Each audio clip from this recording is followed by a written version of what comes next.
the Washington Wizards quietly are climbing up the standings. They were always there. We talked about for a long time, is it possible for the Wizards to get to the play? And we're like, maybe. We'll see. Beal and Yeah. Westbrook are really good.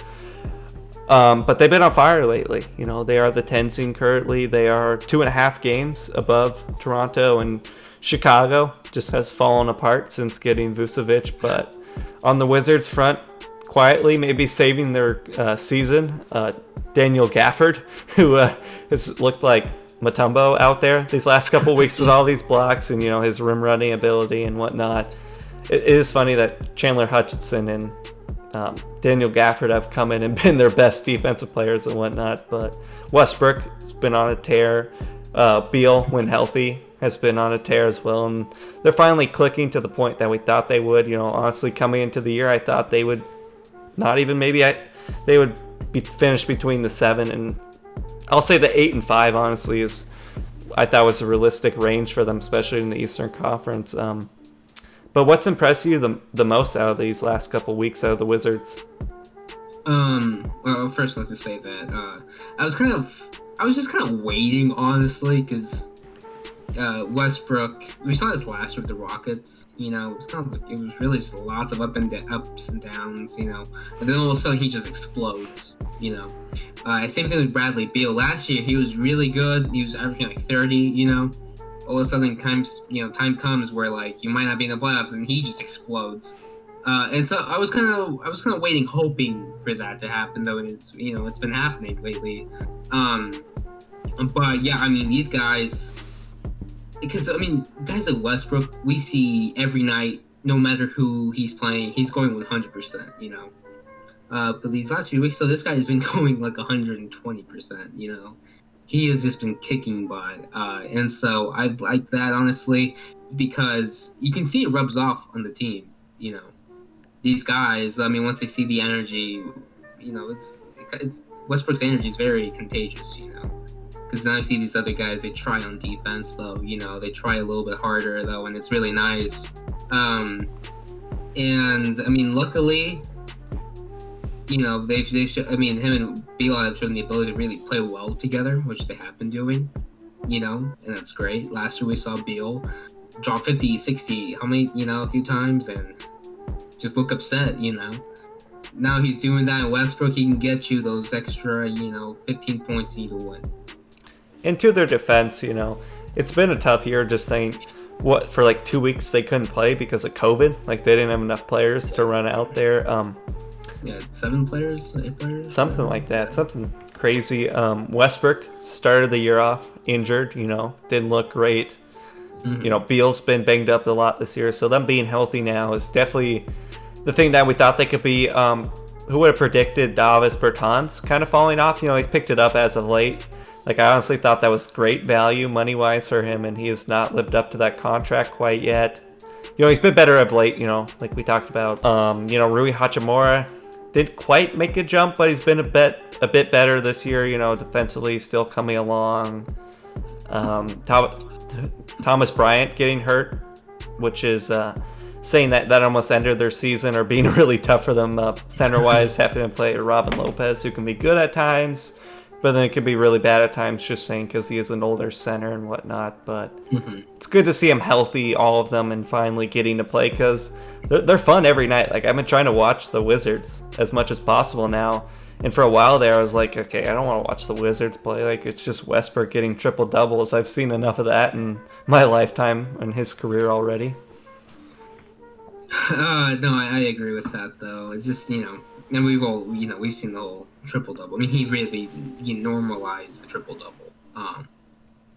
And which has been cool and all that.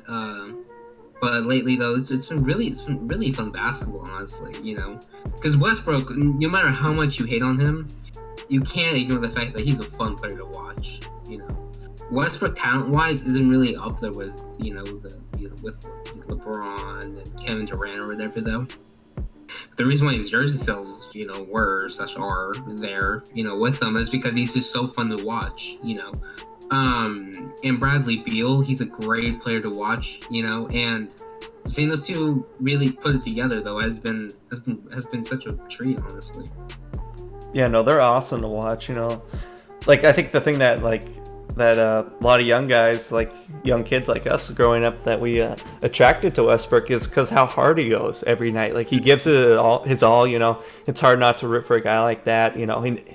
He tries every night. He brings it at his all. He has that fire. He's at peak. Westbrook is probably one of the most athletic people in the NBA, like all time, honestly. Yeah. How athletic some of those dunks he would have and whatnot. So there's no doubting that Westbrook is a fun guy to watch, even, as much as you can hate on him, the playoff stuff and whatnot. Same with Bradley Beal. He's a fun guy to watch. He can catch fire at any time.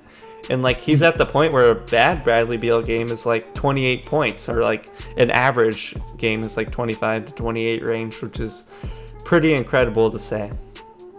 Mm-hmm. And you know what, though? Another thing about Bradley Beal, though, is that I didn't realize how much I really underrated him. I went back to 2017 and 2016 and all that stuff, saw him, play with John Wall in the postseason, stuff like that.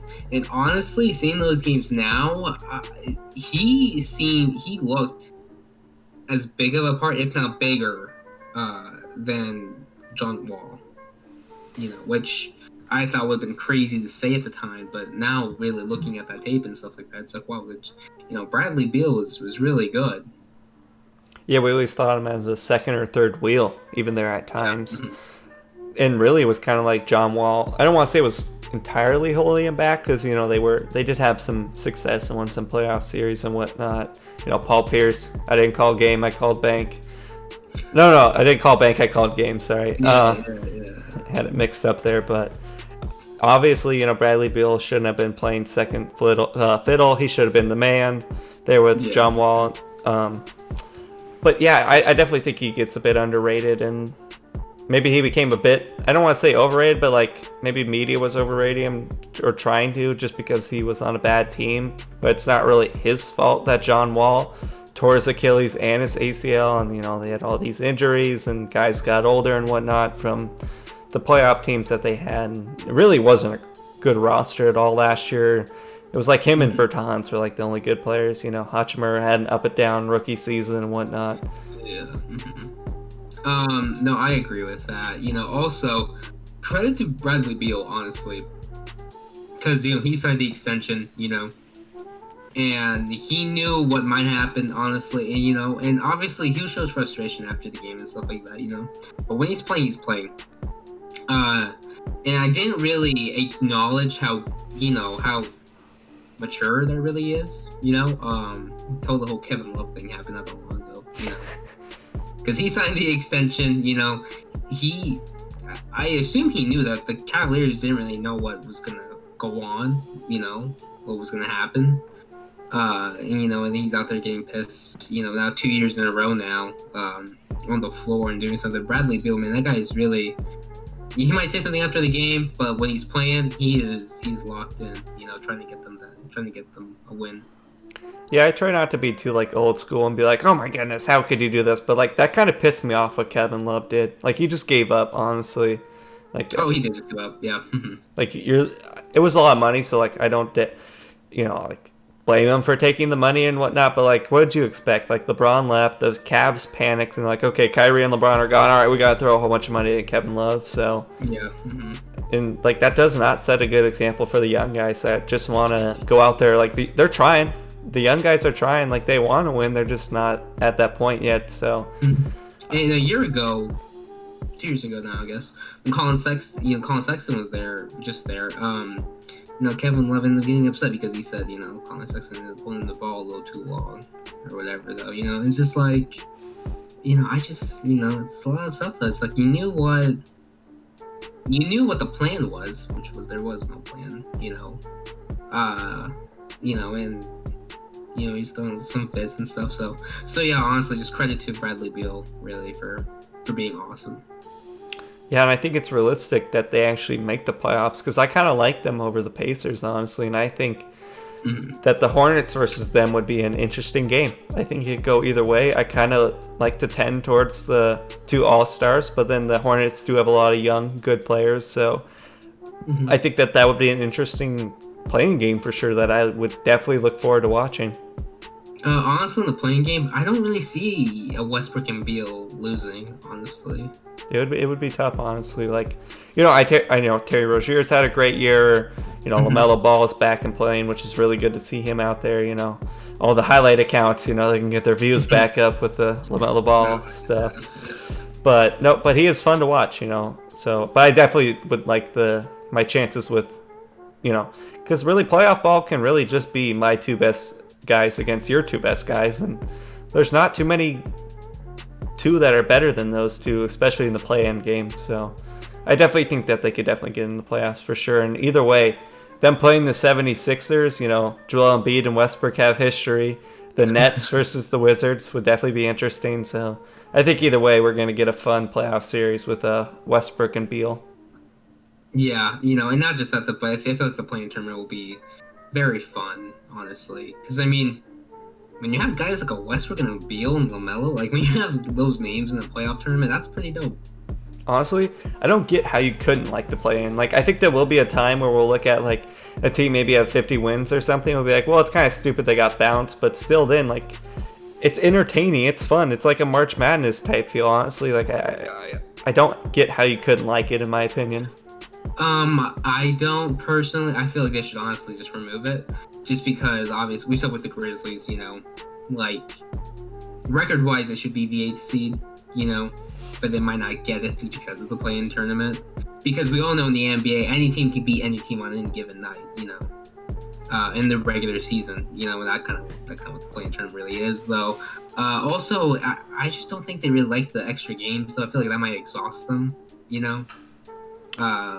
We've seen what the games have done this year, though, and the fact they just squeeze in the play-in tournament before the playoffs and all that.